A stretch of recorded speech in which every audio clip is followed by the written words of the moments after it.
con el gran honor de tener la participación del doctor José Carlos Vilchis Frausto, quien es doctor en Humanidades en la línea de Filología Medieval por la Universidad Autónoma Metropolitana de Iztapalapa. Es maestro en Letras Españolas por la Universidad Nacional Autónoma de México. Es licenciado en Letras Hispánicas, también por la Universidad Autónoma Metropolitana de Iztapalapa. Es miembro del Sistema Nacional de Investigadores, de la Asociación Internacional de Hispanistas, de la Asociación Hispánica de Literatura Medieval, y como filólogo experto en literatura española del siglo XIII, también sabe escribir en castellano antiguo. Es hispanista registrado en el portal de Hispanismo del Instituto Cervantes. Es investigador del Laboratorio de Investigación y Formación de Estudios de Género de la Universidad Autónoma de la Ciudad de México y es autor de la novela Desmodus el vampiro, la cual tuvo a bien presentar en nuestra unidad académica en 2014. Dejando los preámbulos, él nos presentará la conferencia Violencia, Ira Regia y Educación Cortesana en el libro de los engaños. Adelante, doctor. Muchas gracias, muy buenos días. Ante todo, deseo agradecer enormemente a las autoridades de la Universidad Autónoma de Zacatecas. Muchísimas gracias por esta invitación. Es completamente un honor, un gusto y un placer estar nuevamente con ustedes colaborando. Muchas gracias, doctora Mónica, doctora Beatriz, muchísimas gracias por esta invitación. Muchísimas gracias a toda la comunidad académica que nos acompaña, a los que puedo decir nuestros maravillosos estudiantes, porque en oportunidades anteriores he tenido el gusto y el placer de convivir con ellos. También quiero recordar y agradecer con mucho cariño y aprecio a Cecilia Trejo, la doctora Cecilia Trejo, al doctor Alfonso Campuzano, al doctor Emiliano Garibaldi y a toda la comunidad académica que en el pasado y en las primeras ocasiones que tuve oportunidad de llegar a esta maravillosa unidad académica de letras, fue con ellos compartiendo temas, compartiendo literatura, compartiendo pensamientos sobre docencia, es que llegué a esta maravillosa universidad y a esta maravillosa unidad académica de letras. Y que no ha pasado otra cosa más que florecer en personas, talentos y evidentemente en cariños, que yo esté con todos ustedes. Muchísimas gracias. Pues comienzo. Este texto se llama Violencia, Ira Regia y Educación Cortesana en el libro de los engaños. Comienzo por pensar nuestras relaciones, evidentemente, con la literatura, que es buena parte de lo que nos convoca para estos encuentros. Y comienzo. En nuestro diario acontecer, somos testigos de un sinnúmero de situaciones que suceden en nuestra condición humana, que, de acuerdo con autores como Fernando Savater o Edgar Morán, permanece en constante construcción y que no está determinada ni definida. En esa condición humana a la que hago referencia, entre las más diversas actividades que en ella están contenidas, es imposible no considerar la violencia como uno de los elementos con los que convivimos como especie, como sociedad y también como seres humanos. La violencia que, en su más elemental concepción, significa el uso de la fuerza física o psicológica para actuar sobre el otro en contra de su voluntad. Y ese precepto, en nuestra época, nos parece y nos seguirá pareciendo completamente terrible. La violencia así puebla muchísimas de las ficciones con las que contamos desde tiempos ancestrales, revisadas y actualizadas sin duda para nuestro siglo XXI, y con las que además nos entretenemos y eventualmente aprendemos a estar en el mundo, en la sociedad y la cultura, porque muchas ficciones literarias también, por supuesto, se valen de manifestaciones de violencia para dotarnos de un aprendizaje. Si se pone en juego este presupuesto general para la obra literaria a la que hoy me voy a referir, seguramente pensaremos en la violencia cuando informe que en la historia principal del libro de los engaños de las mujeres, o Sendebar, una madrastra le sugiere a un hijastro que mate a su padre para que ella sea su esposa. Al negarse, revela sin querer que no puede hablar durante 7 días porque está en un proceso de aprendizaje. Pero de poder hacerlo, la acusaría ante todos por sus perversas intenciones. En respuesta, la mujer le acusa públicamente de intentar forzarla, y ante ello el padre, que posee un poder inconmensurable, le condena a muerte. La mujer debe sostener la mentira, de lo contrario podría ser condenada a la pena capital por mentir ante una sociedad eminentemente patriarcal. Obvio en esta intriga, la manera en que las palabras confesadas por los personajes para ir hacia sus intenciones y propósitos están cargadas de una innegable violencia que necesita ser desgranada para ser entendida con toda su complejidad, porque en nuestra percepción del siglo XXI seguramente ya hemos obtenido un catálogo nutrido y abrumador para entender cómo es que se produce la violencia, sus causas y paradigmas, incluso sus fines y sus procesos. Es imposible no pensar en Hannah Arendt, cuyas reflexiones sobre la acción, entendida como el lugar que se produce solo entre seres humanos, donde construimos formas de comunicarnos ideológica y humanamente, y que aún en las más nobles de las intenciones humanas, también pueden estar pobladas por la violencia. Pero pongamos nombres técnicos a los actos del texto que he comentado. Seguramente habrán notado que he mencionado el incesto, la infidelidad, el abuso sexual, la traición, el filicidio, la misoginia, el parricidio o la violencia de género, por decirlo menos, son un cúmulo de acciones que potencian la intriga dentro de un relato. En todas, si se pone la evaluación ética, sociocultural, comunitaria y del universo de los valores, puede apreciarse una carga simbólica negativa y un cariz deleznable. Y pese a su odiosa carga simbólica, todos y cada uno de los actos sirven para propósitos bien definidos en la lógica de este relato, propósitos que necesitamos actualizar para nuestra época. Me adelanté un poco, porque conviene detenernos aquí para poder explicar que el libro de los engaños es un texto del siglo XIII en la España medieval, en una sociedad profundamente patriarcal, que tiene una sospecha social que pesa mucho contra la mujer. Ahí ya tenemos un peso muy fuerte de la contextualidad en la cual está traducido este libro del árabe. En una sociedad que eminentemente iba construyendo una serie de valores, una serie de presupuestos sociales, y que a la vista y a la fecha del día de hoy, y que actualizamos con la lucha constante de las mujeres por participar en un Estado y en una sociedad patriarcal, pues evidentemente en la Edad Media descubriremos que no es la misma intensidad de resistencia que existe por el género femenino. Y sin embargo, si es necesario hablar de las violencias, me inclino mucho a decir patriarcales del texto para poder entender por qué están ahí, y además violencias en intrigas cortesanas que hay que también entender entender para una época, para un texto, para una sociedad, pero que podemos traducir para nuestra época. Este texto, como dije, es la traducción del árabe al castellano del libro de Sindibad, una obra de amplísima difusión en el cercano Oriente y en Europa. Se trata de la versión encargada por el infante don Fadrique, príncipe castellano, hermano de Alfonso X el Sabio, que realizó durante sus largas estancias en Sevilla en el desarrollo de la Guerra de Reconquista, donde los cristianos fueron recuperando paulatinamente el territorio hispánico que había sido conquistado y ocupado por los árabes en el año 711 después de Cristo, cuando vencieron a los visigodos peninsulares.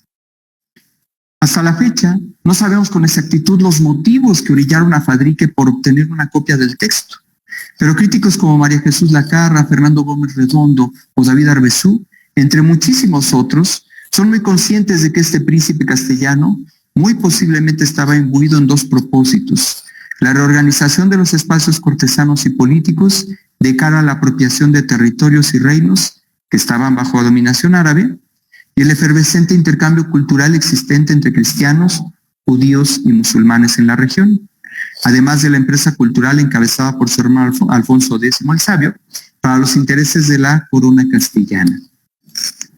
De esta manera, la realeza introdujo textos jurídicos e históricos y dieron con ello identidad e ideología a su movimiento político y cultural. De acuerdo con Lacarra y Cacho Blecua, hacia finales del reinado de Fernando III y en el de Alfonso X, existió la difusión de una prosa en lengua castellana, traducida del árabe, que contenía temáticas sapienciales. Esta producción textual contenía sentencias, catecismos, cuentos y en general una paremiología donde, cito, se transmiten normas de conducta aplicadas a la vida cotidiana y en las que el eje central es el saber y su importancia en la vida humana. Fin de cita de Lacarra y Cacho Blecua. En este marco histórico, literario y sociocultural del libro de los engaños de las mujeres, es poseedor de contenidos que pueden sugerirnos que la realeza del reino castellano-leonés estaba ejecutando una reconfiguración del ejercicio del poder real, en búsqueda de su hegemonía que consolidó a partir del siglo XIII en la España medieval. De acuerdo con Graciela Cándano, cito, el común denominador de este tipo de literatura es su poder de convicción, su aptitud para transmitir una enseñanza. En el caso de la didáctica novelesca, su efectividad radicaba en la fuerza persuasiva de sus cuentos, en la capacidad que pudiera tener cada uno de ellos para instituirse en verdadero ejemplo o exemplum. Esta propiedad exigida a los relatos era afín a la idiosincrasia medieval, en la que el hombre estaba más habituado a razonar por métodos alegóricos, analógicos e inductivos que por caminos deductivos. Fin de cita. Con esta visión en mente, volvamos a ver la anécdota del texto y encontraremos que toda la violencia enunciada párrafos atrás, pero actualizada a entender que se trata de la anécdota de un texto medieval, cobra un sentido que posiblemente nos lleve cierto interés, al que seguramente que nos interesará sobre todo, porque seguramente nosotros como receptores del siglo XXI pudimos haber pensado al principio en este catálogo de actos violentos que comenté, propósitos o ideas de combate a la violencia como lo tenemos en el siglo XXI. Claro que lo tiene la época medieval, pero tiene unos carices específicos que me gustaría exponer en este texto que estoy exponiendo. En el libro de los engaños y los asesinatos de las mujeres, Sendebar, se relata al lector la historia de Alcos, un rey de Judea que es anciano y que ha sido incapaz de concebir hijos durante toda su vida. Ante ello, la primera escena donde este personaje aparece está sumido en la desesperación y el desconsuelo. Una de sus mujeres se allega a él para consolarlo y resolver su cuita. Le propone ceñirse al poder divino, hacer plegarias a Dios e intentar concebir juntos. De esta suerte, la mujer queda preñada después de esta angustiante noche y tiempo después se produce el nacimiento del único hijo del rey, el infante. Alcos convoca a una asamblea de sabios para catar las estrellas y predecir el futuro de su hijo, y ahí se entera que estará en peligro de muerte a la edad de 20 años. Alcos se ciña a la voluntad divina y encarga que el infante reciba educación sin que se vean en él resultados satisfactorios. El rey Alcos, sabedor que este hijo único suyo es el futuro del linaje y del reino, y evidentemente del poder, lleno de preocupación, llama nuevamente a los hombres más sabios del reino para determinar quién de ellos podrá darle educación al infante, luego de muchos intentos infructuosos para que aprenda el saber. En esa segunda asamblea, el rey con sus sabios se decide con un pacto de honor que el sabio Sendubete sea el responsable de proporcionar una educación de élite al infante, con una duración de 6 meses. El infante, sumido en esta empresa a todas luces imposible, logra volverse un joven sabio, y Sendubete, antes de enviarlo con su padre, consulta las estrellas y le ordena guardar silencio durante 7 días, por haber visto en su futuro un peligro de muerte. De esta forma, el joven príncipe regresa a palacio ante su padre y todo el reino, que al tenerlo de vuelta, le piden hablar, pero no lo hace porque ha prometido cerrar su educación con un voto de silencio, con un tabú. Ello causa un profundo pesar al rey y empiezan las especulaciones de la causa de este aparente mal. Aprovechando esta situación, la madrastra se presenta ante Alcos pidiéndole que la deje estar a solas con el infante, argumentando que quizá con ella sí se produzca alguna comunicación. Una vez a solas con el hijo del rey, la mujer le hace insinuaciones sexuales y le sugiere el parricidio. Cito, dice la mujer, «Non te fagas necio, que yo bien sé que non saldrás de mi mandado.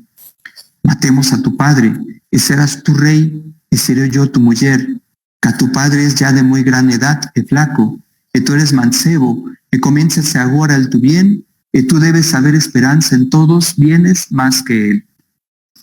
Y cuando ella hubo dicho, tomó el mozo gran saña, y entonces se olvidó de lo que castigara a su maestro y todo lo que le mandara. Y dicho, «Ay, enemiga de Dios, si fuesen pasados los 7 días, yo te respondería a esto que tú dices». Después de esto hubo dicho, entendió ella que sería en peligro de muerte, y dio voces y garpios, y comenzó de mesar sus cabellos. El rey, cuando esto oyó, mandóla llamar y preguntóle que qué hubiera. Ella dijo, «Este que decides que non fabla, me quiso forzar de todo en todo, y yo no lo tenía a él por tal». El rey, cuando esto oyó, creció el gran saña por matar a su fillo. Él fue muy bravo y mandólo matar. Este rey había 7 privados, muchos sus consejeros, de guisa que ningún cosa no hacía menos de consejarse con ellos. Después que vieron que el rey mandaba matar su fillo, a menos de su consejo, entendieron que lo hacía con saña porque creyera su mujer. Fin de cita. Ante esto, 7 privados del palacio, como se dijo, acuden uno por día para disuadir al rey, usando cuentos que demuestran los engaños de las mujeres, como lo he dicho, en una sociedad enteramente patriarcal. La madrastra, a su vez, se presenta para exigir al rey que mate a su vástago, a la vista de la falta cometida y en pleno argumento de respeto de la ley imperante. Nadie, ni el rey, puede violar la ley. Al finalizar los 7 días, en donde los privados y la madrastra intercambian cuentos, finalmente es descubierto el engaño y la situación es analizada por una nueva asamblea de sabios con Sendubet, el infante y el rey Alcos. Al saberse la verdad y disolver la tensión de los 7 días del silencio, la falsa acusadora es condenada a morir en una caldera al fuego. Es interesante encontrar que la narración del libro de los engaños contiene una situación realmente extrema, con intrigas y acciones controvertibles desde la ética y los valores humanos, evidentemente con una sociedad que hay que replantear para nuestra época. Hay formas y modos en cómo se exponen en este texto, o tiene esos fines. Cuando Úrsula Schulz desarrolla que la literatura medieval tiene deleite e instrucción, porque su función no se limita a la enseñanza, sino que hay géneros y formas, como los romances y las narraciones en verso, las canciones y aforismos, que también tienen que distraer a su público, Schulz comenta que, cito, «La literatura es didáctica en sus diversas manifestaciones formales y temáticas.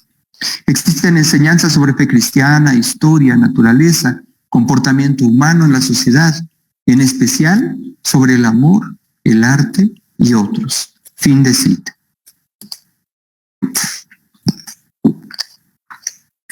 La conciencia pedagógica de la Europa medieval participaba en la conformación de textos y tratados donde el sentido educativo, en términos de fenómenos de recepción de la obra literaria, era de una importancia capital. Carmen Bóves explica que la finalidad de la obra literaria medieval tiene paradigmas de recepción en función del didactismo que impera dentro de la sociedad, donde, cito, los tratadistas medievales postulan la necesidad de una literatura con fines didácticos y, naturalmente, este énfasis en el carácter edificante y ejemplificador es mucho más reiterativo en los comentarios sobre literatura religiosa, como geografías, sermones, versiones de lo divino, etc. Pero ese mismo aspecto moralizador resulta evidente también en versiones más populares y menos cristianizadas, e incluso en la literatura profana, sin que ello afecte el carácter hedonístico y placentero, que es una afinidad inherente también al arte. Fin de cita. Es aceptable que el libro de los engaños pueda engastarse en esta ideología didáctica medieval sumariamente comentada, Y el uso de las pasiones y los paradigmas morales y éticos que contiene es muestra de cómo la violencia de los actos que se cometen, en la anécdota, en realidad tienen fines educativos. Muy a propósito, despojé de toda esta contextualización mis primeras exposiciones del texto, porque en nuestra época es difícil entender que los crímenes y conspiraciones que ahí suceden tienen la finalidad más elevada que puede poseer el Zendeval, y en este caso es educar a la realeza. El texto está destinado a mostrar la manera en cómo un joven príncipe, aun cuando esté versado en la educación, el saber y la ciencia, debe forjar un carácter donde no puede ser incauto, pasional e impulsivo.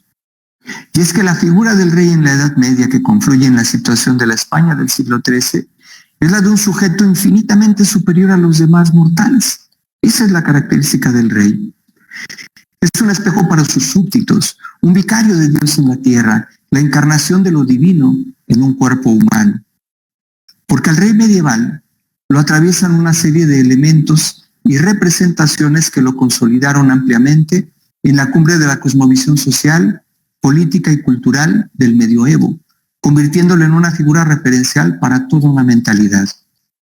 Lo digo porque, citando a Jacques Le Goff, comenta que el rey medieval recoge herencias procedentes de diferentes lugares y épocas, desde la antigüedad, la India y el Oriente Próximo, hasta la monarquía helenística, desde el Antiguo Testamento hasta el Imperio Romano, el mundo céltico y el mundo germánico protomedieval.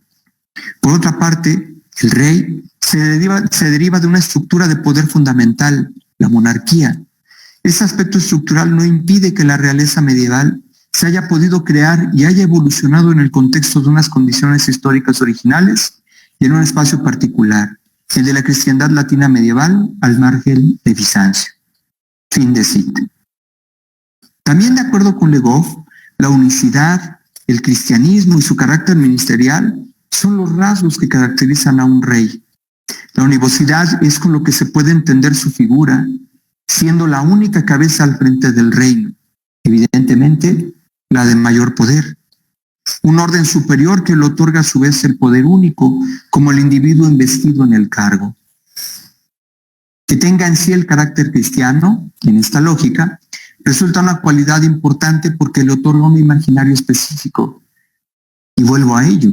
Se convierte en la imagen de Dios en la tierra, un representante directo de la divinidad. A la visión supraterrenal anterior, se agrega además un elemento que caracteriza al rey del Zendeval y que está cifrado en la cosmovisión del reino dentro de un universo respetuoso de las leyes y la justicia. De acuerdo con la Carra, esta imagen se desprende de las siguientes palabras del texto. Las cito, pero las tengo que traducir.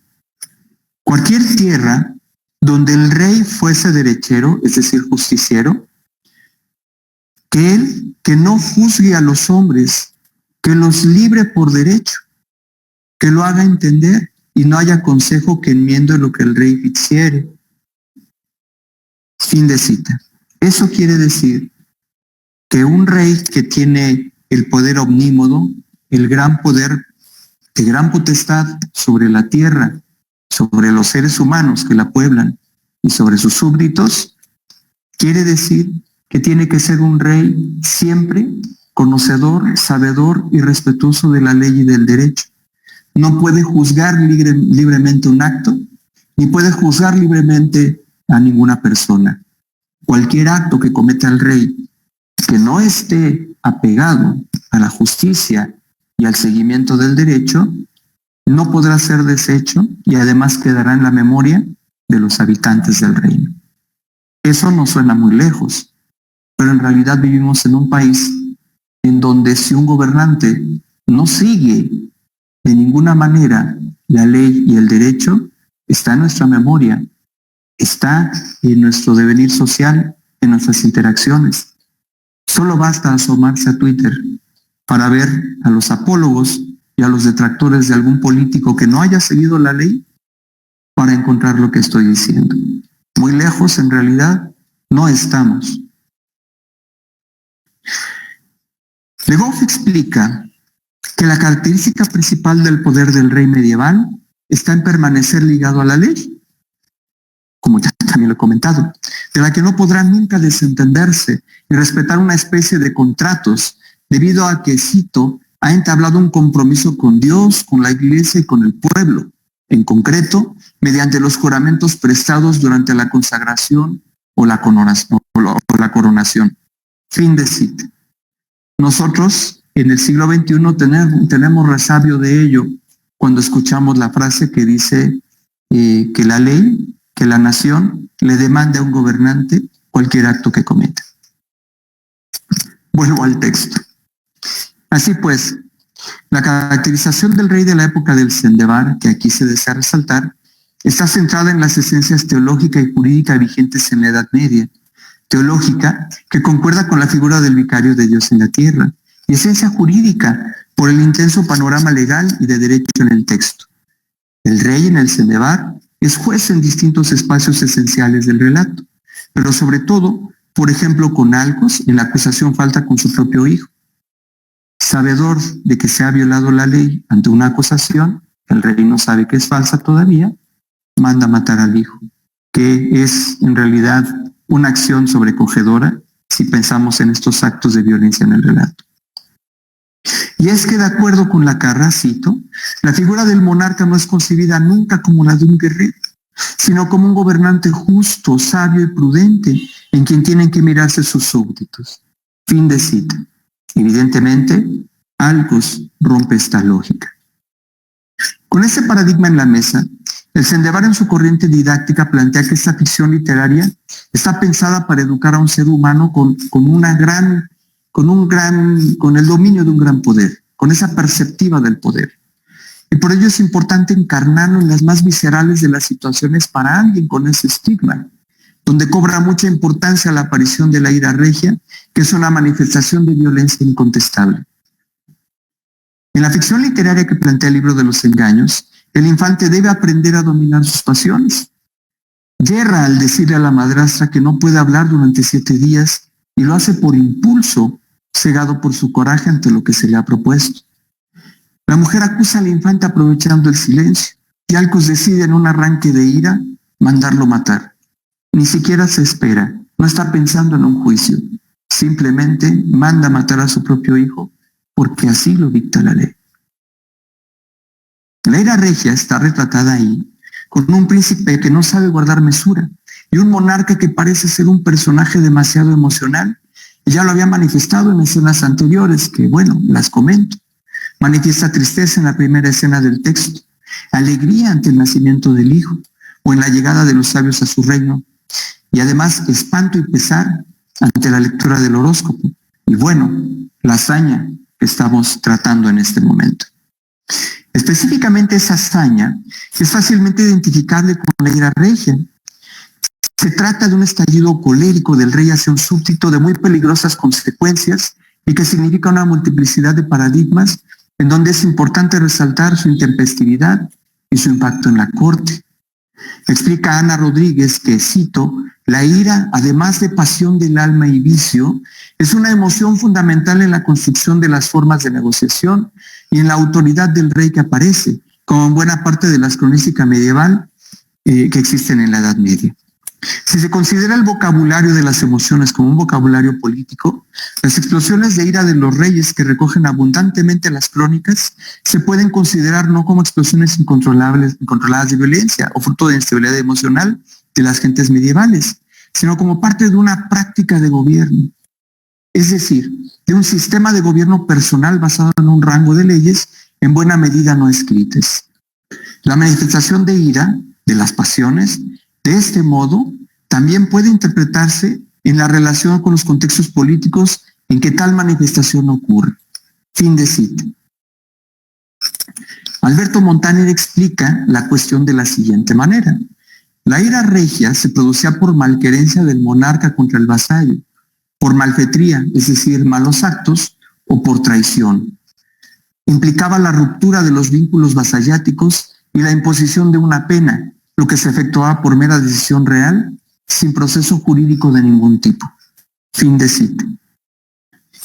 Eso es lo que nosotros llamamos juicio sumario, y que en el siglo XXI intentamos que no se produzcan las relaciones sociales entre los seres humanos.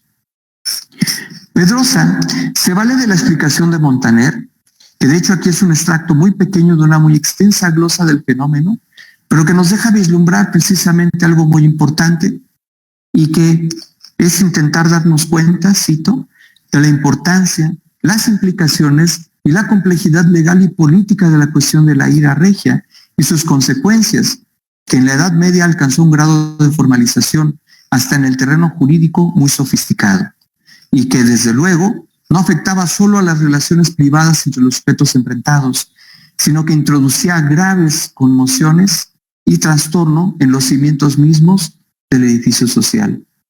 Fin de cita. Esto da pie a observar que el universo del marco narrativo del libro de los engaños, en ese lugar, los súbditos son conscientes de la difícil relación con el rey.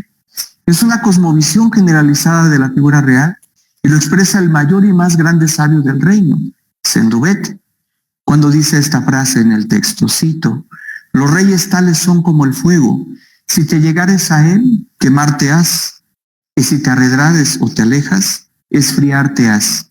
Fin de cita. Finalmente, Alcos exhibe ser un rey consciente de su inconmensurable poder y no dudará en usarlo si se siente afrentado.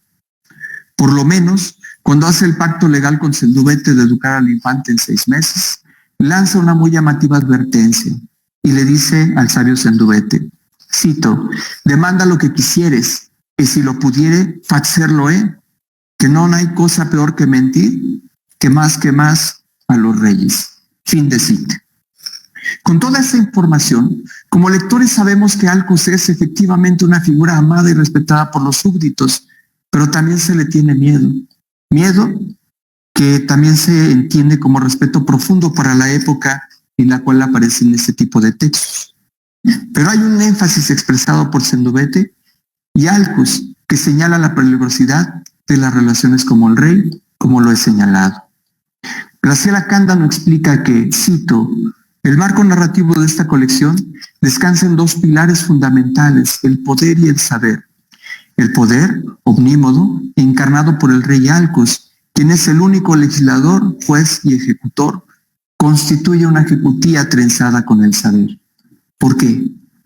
A la luz de la percepción medieval, dicho entrelazamiento obedecía a que, con el fin de conservar la autoridad, era requisito ser un buen gobernante, es decir, un sabio que, justamente por serlo, lograra que sus vasallos se miraran en él. Era preciso ser un mortal poderoso, pero capaz de ser justo, mesurado, entendido y, más que nada, cauteloso y suspicaz.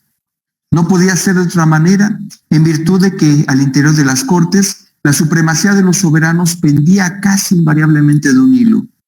Tal inseguridad era corolario de que hasta sus más allegados podían cometer en cualquier momento actos de deslealtad o perfidia en su contra.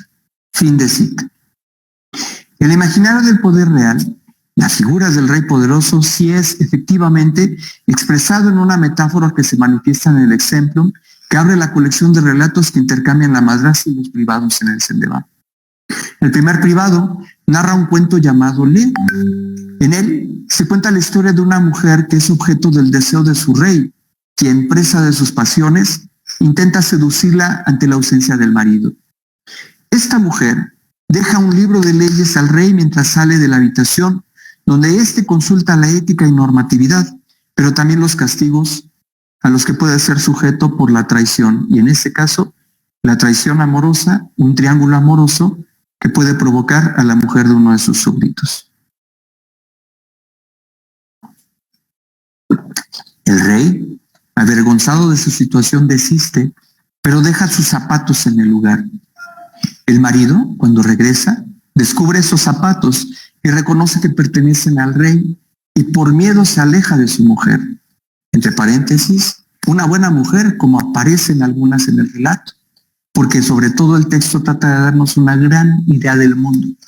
Y en este lugar de sociedad patriarcal hay mujeres honestas, mujeres que se retratan desde una visión medieval, por supuesto, sujetas a una serie de conductas y de reglas muy ceñidas para la época, pero no dejan de mostrarse mujeres que son éticas, que tienen valores, que dicen la verdad y que evidentemente están en un texto que retrata visiones del mundo. Volviendo entonces al relato. El hombre se aleja de la mujer por miedo. Esta situación hace que los familiares y el marido deban exponer el caso ante el rey de este cuento que se cuenta dentro del Sendebar, y lo hacen de la siguiente manera. Señor, nosotros, lo voy a traducir, Señor, nosotros tenemos una tierra y se la dimos a este hombre bueno a labrar, y que la labrase y la disfrutase y que gozara del fruto de ella. Y lo hizo así, lo hizo hace un gran tiempo, y la dejó, y dejó de pronto abandonada a esta tierra, y ya no la pudo labrar. El rey dijo, ¿qué dices tú a esto? El hombre bueno respondió y dijo, ¿verdad dicen que me dieron a una tierra así como ellos dicen? Y cuando fui un día por la tierra, hallé rastro de león y tuve miedo que me devorara. Por ende, dejé la tierra por labrar. Y dijo el rey, entendiendo la situación, verdad es que entró el león en ella, mas no te hizo cosa no te hizo cosa que te pesara, ni te hizo ningún mal. Por ende, toma tu tierra y lábrala. Como puede ver, es una metáfora de la mujer como una tierra y el león como aquel que entró a esa tierra que estaba labrando el hombre. El tema, como se ha reconocido a lo largo de la historia crítica del texto, es precisamente la huella del león, donde el rey olvida en su intento por seducir a su sierva un objeto fácilmente reconocible e incluso simbólico del poder real. Como lo explica la Carra, podría ser un anillo, un cinturón, etcétera, pero siempre algo muy personal que levanta las sospechas del marido. En el Sendebar, el marido se asusta ante la evidencia de la presencia del rey en su propia casa y en su más íntimo lugar, que es la alcoba. Esa reacción temerosa no debería sonarnos extraña ni ajena, ya que el sendubete y el rey han manifestado la peligrosidad de las relaciones o la cercanía que los seres humanos deberían tener con la figura regia, que en este caso está inserta en el relato. El temor del vasallo es llamativo a esta sazón porque exhibe una conciencia muy notoria de esa peligrosidad. Sería una visión de fama pública, informada y consciente de lo que es la autoridad regia. Así pues, se muestra evidente y obvia la identidad zoológica del rey, identidad que además está ampliamente difundida en la cultura, y se trata de un león. El rey es simbolizado también en este arraigo popular notable como el águila, que también es un símbolo de realeza, a menudo representado en heráldica y designado en la fábula como rey de los animales. Personificaba la virtud guerrera y la fuerza, y ya en la Edad Media se incorporó esta idea y visión en los escudos. Hablo de esta visión que tenemos precisamente del rey en el libro de los engaños, porque en esta ira regia con la cual explota y que se maneja la figura de un rey peligroso en el texto, nos lleva muchísimo a un poder que sí es incapaz de controlar sus pasiones y de controlar que es incapaz de controlar sus emociones, insisto, puede tener muy peligrosas consecuencias. Esto, evidentemente, en la Edad Media era de gran preocupación. Imaginemos hoy mismo Twitter, no es Edad Media, yo lo sé, pero si no tenemos una educación en la cual aprendemos a mesurar nuestras pasiones y nuestras palabras, pues bueno, ahí están los resultados en una de las más grandes redes sociales que existen en el planeta.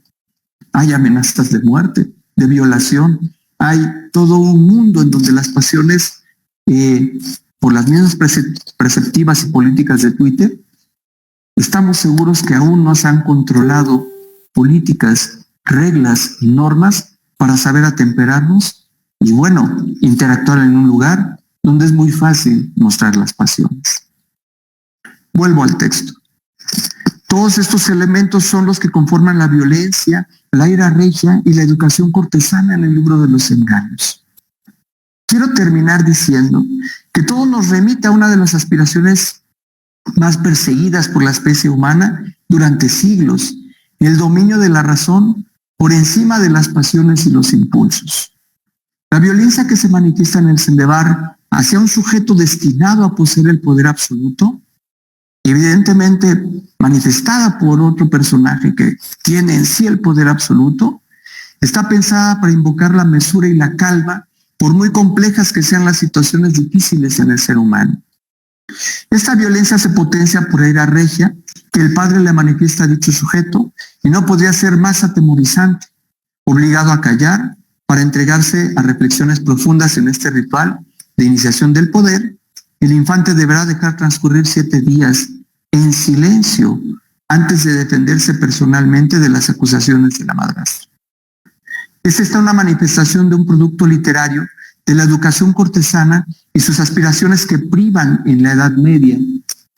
No se distancia mucho de nuestros deseos de superación cuando en nuestra vida cotidiana lidiamos con nuestra condición humana, emocional y a veces instintiva.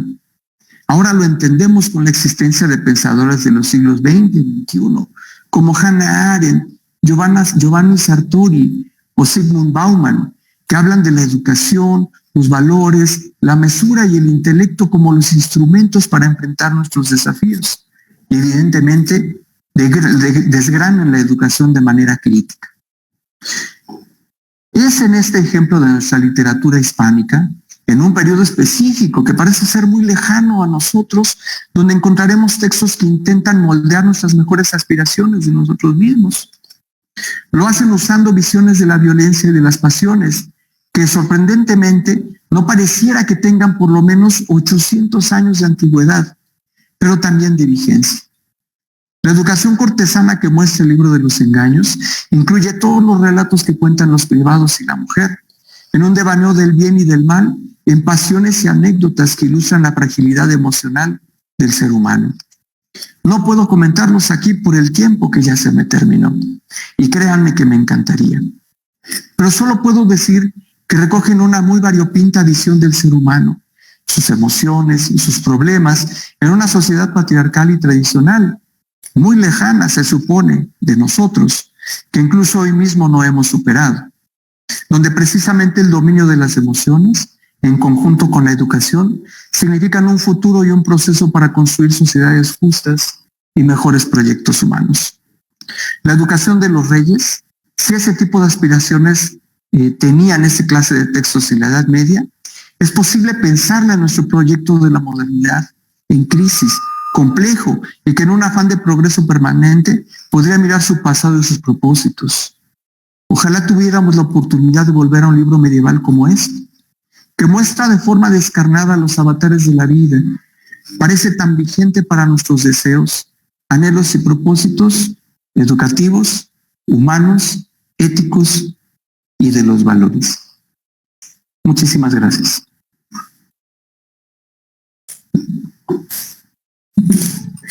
Gracias, doctor Vilchis.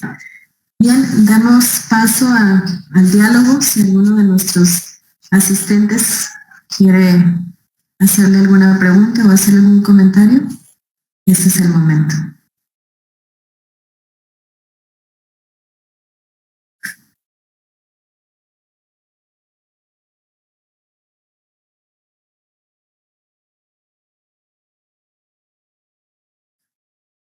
Doctora Betty, me gustaría hacer más que una pregunta, un comentario. Adelante, doctora Valeria. Sí, muchas gracias. Muchas gracias, doctor Vilchis, por su conferencia. Fue muy interesante, muy enriquecedora sobre este texto, que pues definitivamente, como usted comentaba, estamos lejos temporalmente, pero por algunos puntos de vista creo que estamos bastante cerca.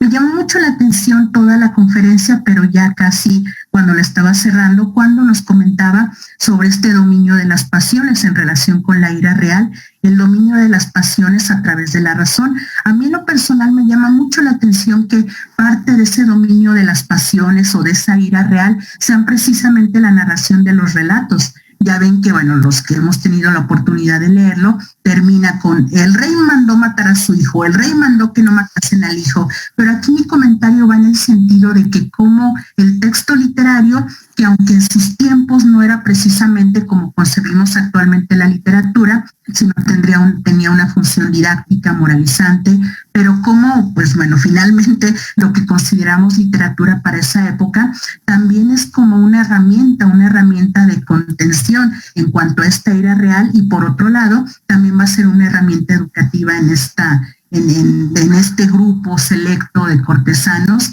y pues de ahí la importancia importancia de la literatura en el ámbito de lo que nos reúne en este congreso, la educación y la violencia, ¿no? Y también qué pertinente y qué importante la conferencia que nos ha presentado, y también qué pertinente y qué importante la literatura y el retomar, como usted lo decía al final, este tipo de textos que, aunque están muy lejanos a nosotros en tiempo y en espacio, no así en cuanto a puntos de vista. Y pues ese es mi comentario, más que pregunta, y otra vez reitero mi felicitación y el agradecimiento por compartir sus conocimientos con nosotros, doctor Vilchis. Muchas gracias.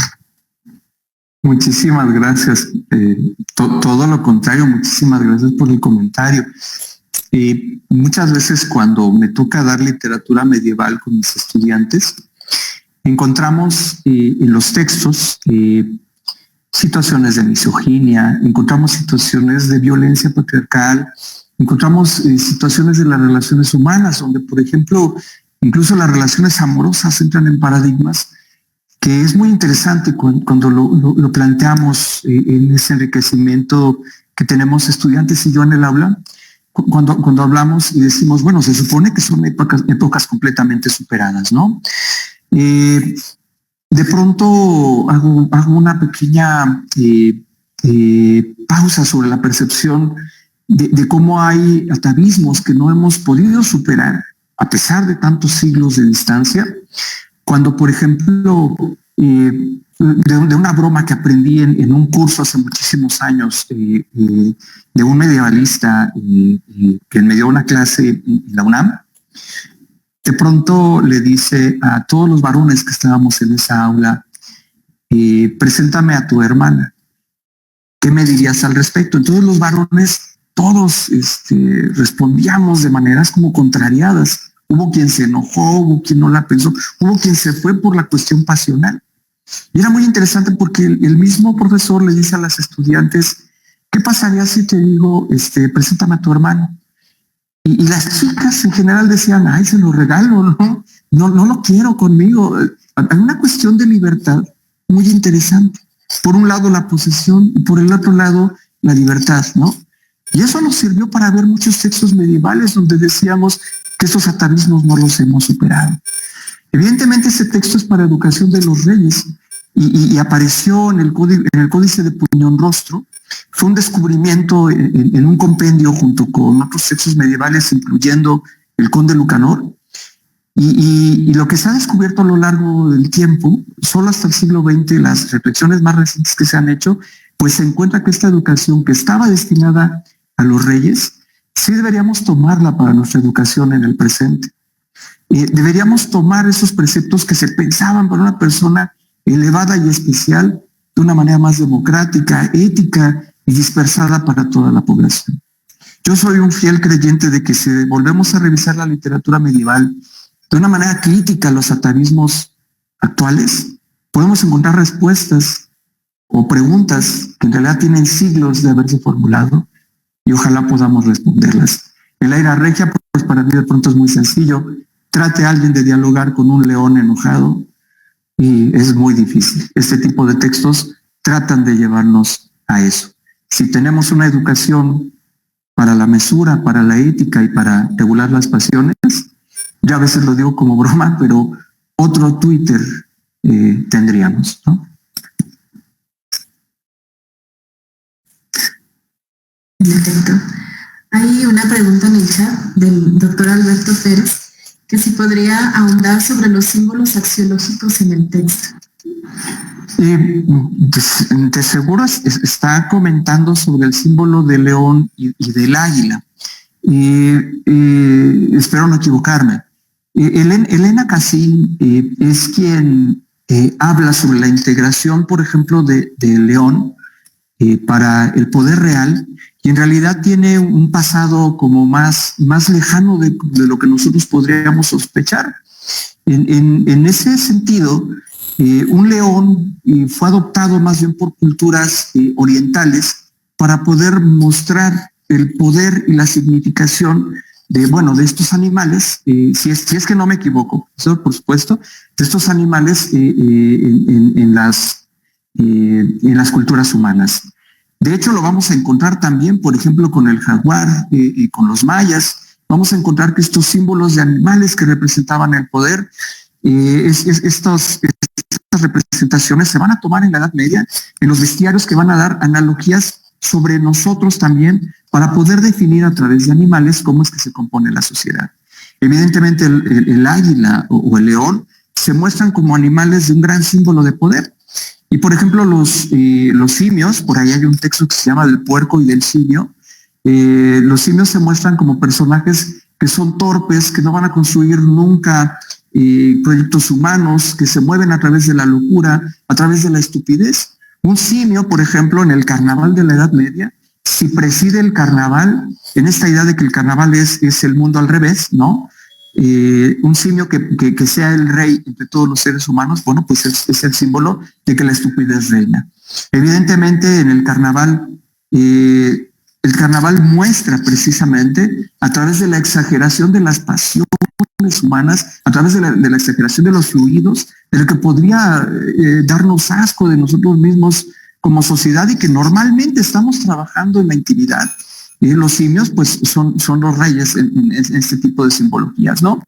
Por ahí tenemos también los cuervos y los lobos, son personajes que normalmente se están en los bestiarios, identificando también a la hora de llevarlos a los significados con los seres humanos, por ejemplo, con los clérigos o con, ¿cómo lo diríamos? En la actualidad lo tomamos como si fueran, los lobos y los perros los tomamos como si fueran policías, pero en la Edad Media, yo que recuerde, todavía se toma con respecto al poder clerical, ¿no?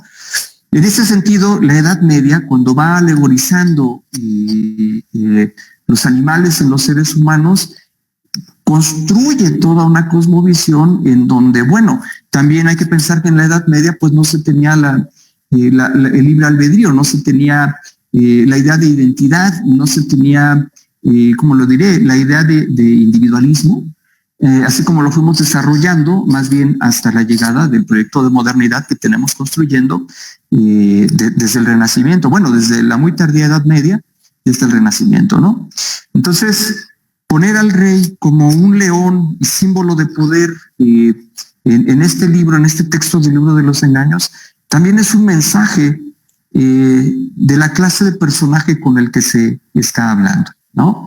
Nosotros entendemos este poder económico y político que en realidad hay que resignificarlo, sobre todo en este fenómeno tremendo que llamamos necropolítica, en donde la violencia en realidad la hemos encontrado ya como algo injustificado.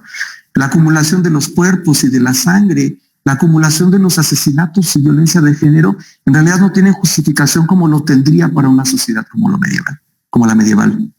La idea del poder y estos personajes que simbolizan ese poder tienen sentido en esta época medieval. Pero, por ejemplo, si ponemos un personaje de muchísimo poder que abusa de él y que asesina a mansalva, es difícil ponerlo en uno de estos símbolos. Espero no haberme equivocado y espero haber contestado adecuadamente. Gracias. En Facebook, Rodrigo Bazán pregunta su opinión. Lo que no se ha superado, en contraste con la Edad Media o desde entonces, ¿es un asunto de costumbres o de estructura? ¿Y hasta dónde llega lo patriarcal en todo lo que hacemos? En realidad, querido Rodrigo, te mando un fuerte abrazo. Qué gusto que estés aquí. Te mando un fuerte abrazo, Rodrigo Bazán. Fue mi maestro en la UAM Iztapalapa. Te mando muchísimos abrazos, Rodrigo. Bueno, en realidad, lo que me ha pasado más y que son las reflexiones que a fuerza de dar una materia que se llama Cultura Científico y Humanística aquí en la Universidad Autónoma de la Ciudad de México, es ver precisamente el estado anterior del proyecto de la modernidad, su desarrollo y las crisis que tenemos en la posmodernidad. Bueno, sobre todo, sí, claro, digo de la lógica patriarcal, por ejemplo, a través de lo que logramos percibir en la lucha en la que miles de muy valientes mujeres han emprendido y que se han manifestado con mayor fuerza en los años recientes, pero estamos hablando de una sociedad que evidentemente guardó sus formas, vaya, desde el pasado, ¿no? Hay una herencia en la construcción de la modernidad en la que ciertas ideas, ciertos propósitos sociales, políticos, culturales, que se creía que iban a servir para engrandecer este proyecto llamado modernidad, en realidad a la llegada del siglo XXI vamos a descubrir que la ciencia, la tecnología, las artes, la filosofía, por ejemplo, la ciencia y la tecnología que debería servir para engrandecer el espíritu de lo humano, con eventos como la Primera y la Segunda Guerra Mundial, pues en realidad se crean artefactos pues para matar a otros seres humanos. En ese sentido, cuando yo digo que no se ha superado, y qué buena pregunta, es un asunto de costumbres o de estructura, en realidad yo encuentro que históricamente a través de la construcción de la modernidad, todas las bases que se fueron sentando desde la antigüedad y que se fueron desarrollando en el proyecto de la modernidad hasta nuestros días, en realidad permanentemente nos tienen en un gran desafío, ¿no? Pienso, por ejemplo, en Mary Wollstonecraft, la mamá de Mary Shelley, que cuando en plena Ilustración hace una respuesta muy encarnizada y muy fuerte diciendo, ¿cómo es posible que se hable de la igualdad entre todos los seres humanos cuando hay grandes problemas de género? Y ese ensayo, honestamente, yo lo conocí hasta la universidad.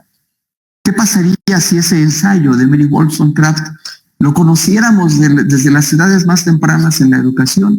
En realidad estamos hablando de un paradigma muy, muy fuerte, querido Rodrigo. Y sí, tiene que ver con las costumbres, tiene que ver con estructuras, pero también tiene que ver con los caminos que hemos transitado. Y qué bueno que a mí como medievalista, afortunadamente, me ha tocado como revisar estos textos de la antigüedad y confrontarlos con problemáticas actuales. Yo la verdad, lo que me he dado cuenta es que mucho de lo que plantean nuestros queridos textos medievales, la Celestina, el libro de Buen Amor, el Celebrar, entre muchísimos otros, cuando los traemos a nuevos ojos a nuestros queridos estudiantes que están con nosotros en las aulas y los ponemos en los contextos de la actualidad, se crean muy buenas reflexiones al respecto.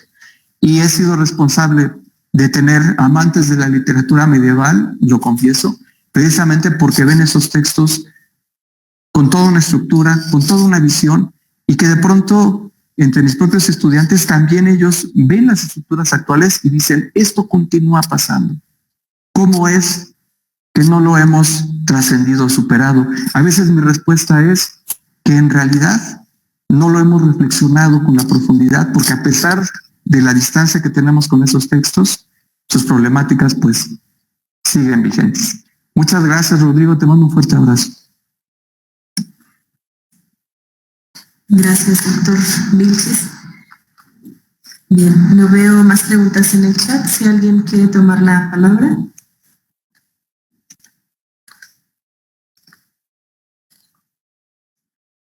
Bien. Cecilia Lemus. Bueno, primero una felicitación al doctor, muy interesante la lectura que hace. Y yo pienso que aquí lo importante es la lectura, no la lectura que él hace de esas fuentes, y que como docente nos transmite otra manera de recorrer los textos, otra manera de recorrer la misma Edad Media.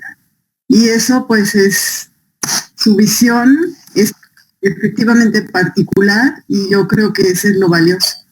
El cómo él, desde su sensibilidad y no solo mediante el saber, nos transmite algo tan sensible, ¿no? Gracias, doctor. Querida maestra, muchísimas gracias, qué gusto. Es que desde el celular no alcanzo a ver cuántos están aquí con nosotros, más bien muchísimas gracias a todos y a todas. Debo confesar que tu pasión por las letras y fenómenos medievales también es parte de aquello que me encaminó a conocer a la doctora Lilian von der Walde Moeno, mi gran maestra, sobre quien aprendí tanto de literatura medieval. Pero entre mis primeras andanzas en ese tipo de literatura, por supuesto, pues que estuviste tú. Y es a través de tu visión y las adaptaciones de tu teatro en donde pues empecé a conocer estas pasiones humanas entre lo escatológico, lo divino y lo miserable, y lo, en fin, es este mundo de contrastes que tiene la Edad Media, pues lo aprendí precisamente a empezar a ver pues contigo. Muchísimas gracias, qué gusto verte aquí también, te mando un fuerte abrazo. Muy bien. Está en el chat también el enlace para que registren su asistencia. Bien, doctor José Carlos Vilchis Claustro, un placer escucharlo y gracias por compartir con nosotros en este segundo encuentro internacional sobre competencia lingüística literaria y digital. A nuestros asistentes. Todo lo contrario. No, perdón, todo lo contrario. Muchísimas gracias a todos. Muchísimas gracias. A nuestros asistentes los invitamos a la 1 de la tarde a la primera mesa que se titula Competencia Literaria y Cultura de la Paz. Gracias a todos.